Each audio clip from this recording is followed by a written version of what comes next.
Rekaman serangan brutal dari Batalion Jet Brigade Artileri ke-120 di Krasnoyarsk ramai beredar di media sosial Telegram pada Senin 5 Desember 2022. Pada awal rekaman memperlihatkan sejumlah kendaraan militer yang datang ke titik lokasi peluncuran rudal, dan tanpa berlama-lama, para pasukan Rusia langsung meluncurkan serangan rudal mematikan secara bertubi-tubi pada posisi pasukan Ukraina.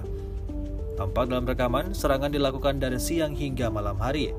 Akibat insiden penyerangan ini, pasukan Rusia mengklaim kehancuran posisi pasukan Ukraina mencapai 99%. Hingga video ini beredar, beragam komentar dituliskan warganet.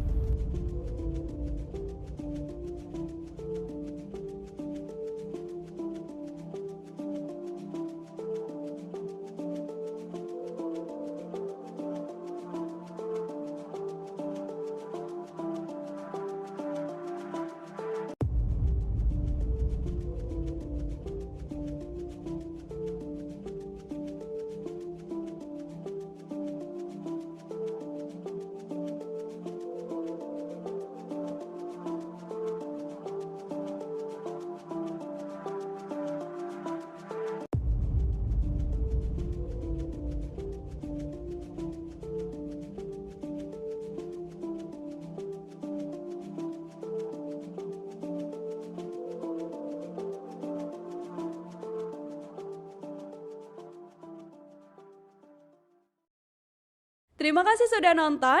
Jangan lupa like, subscribe, dan share ya.